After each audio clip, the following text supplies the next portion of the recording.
भाऊ तुम्ही आता मुख्यमंत्र्यांची भेट घेतली, काय नेमकं झालं या बैठकीमध्ये? मुख्यमंत्री मोदयांची भेट 288 आमदारापैकी मी एक आहे, तर मी भेटून का माझ्या मतदारसंघातली कामं आहेत. माझ्या मतदारसंघातल्या मायबाप जनतेने मला 1,42,000 मतांनी निवडून दिले आणि मोठी कामं आहेत. त्यामुळे माननीय मुख्यमंत्र्यांची भेट घेतली आणि त्यांच्याकडे पत्र दिली.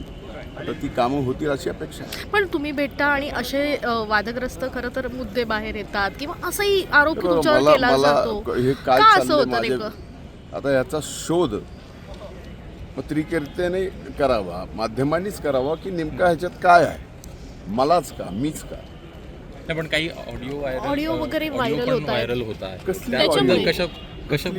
कुठली ऑडिओ व्हायरल? तुम्हाला तरी माहिती आहे का कुठली व्हायरल ऑडिओ होती?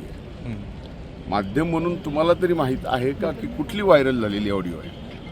Tell me. माध्यमांनी सुद्धा आपण एक जणांनी प्रश्न विचारला आणि लगेच दुसऱ्यांनी प्रश्न विचारायचा. मी आता तुम्हाला प्रश्न विचारतोय तर व्हायरल कुठली तर तुम्हालाही सांगताय ना. प्रश्न असा आहे की आता मुख्यमंत्र्यांची देखील तुम्ही भेट घेतलेली आहे. एकूणच तुम्ही म्हणता तुम्हाला भेटा वाटत नाही का? नाही, प्रश्न असा आहे की एकूणच सध्याला जो वाद सुरू आहे. कसला वाद कसला? तुम्हालाही माहित नाही काय वाद आहे. फक्त माझ्यासारखा माणूस आहे बाबा, त्याला टार्गेट करायचं, माध्यमांनी करायचं. बोललो नाही ना एक वर्षभर, गप्प बसलो ना, सहन केलं ना आपल्या सगळं जे मन लागतं. त्यामुळे माझा कशाचा विषय वादाचा, कुठली क्लिप व्हायरल ती सांगता येईना तुम्हाला, कुठला वादाचा मुद्दा मी विचारतोय तुम्हाला तेही तुम्हाला सांगता येईना.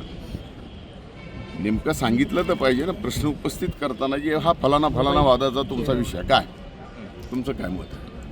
ही व्हायरल अशी व्हायरल क्लिप आहे, ही तुमची आहे का कुणाची आहे काय?